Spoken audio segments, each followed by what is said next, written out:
આજે શરદચંદ્ર મેઘાણીજીનો જન્મ જયંતિ છે, તો ચાલો સાહિત્યની સફરમાં હે જનનીના હૈયામાં ઓઢંતા પોઢંતા પીધો કસુંબીનો રંગ, પીધો કસુંબીનો રંગ.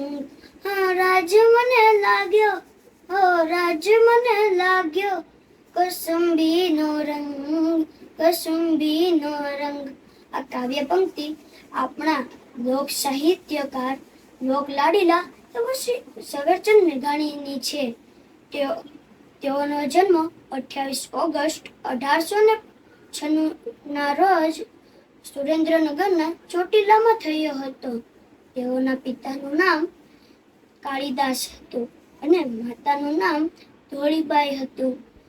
પિતાની સરકારી નોકરી હતી, આથી તેઓને ગામે ગામે ફરવાનું થતું હતું અને ઝવેરચંદ મેઘાણીએ આ માટે ગામે ગામે ફરીને આપણું લોક સાહિત્ય એકત્રિત કર્યું અને તેમને નવું જીવન આપ્યું. નવું જીવન એટલે કે નવજીવન આપ્યું.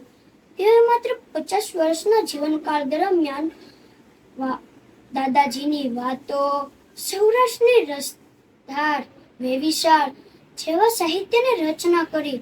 જ્યારે ગાંધી બાપુ દેશની રક્ષા માટે લંડન જઈ રહ્યા હતા, ત્યારે તેઓએ ગાંધી બાપુ માટે છેલ્લા કટોરાની રચના કરી હતી.